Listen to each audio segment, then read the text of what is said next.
મહીસાગર જિલ્લાના કડાણા તાલુકાના મુખ્ય મથકથી ઉત્તર ભાગમાં રાજસ્થાનને જોડતો મુખ્ય માર્ગ પસાર થાય છે। આ માર્ગ પર પાંડુરની, અંધારી, મુવાડા બીડ, લીમપુર ગોડિયાર સહિતના અનેક ગામોમાં જાહેર બસ સ્ટેન્ડોની સુવિધા ઉપલબ્ધ છે।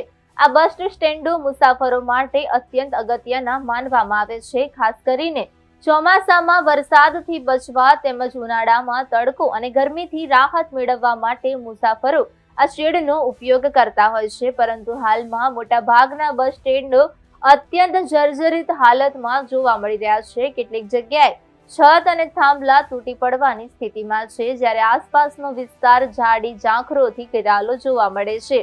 આવી પરિસ્થિતિમાં મુસાફરો માટે અકસ્માતની ભીતિ ઊભી થઈ છે। સ્થાનિકોએ તંત્રને આ બસ સ્ટેન્ડોની તાત્કાલિક મરામત તેમજ આસપાસના વિસ્તારોની સફાઈ કરવા માંગ કરી છે।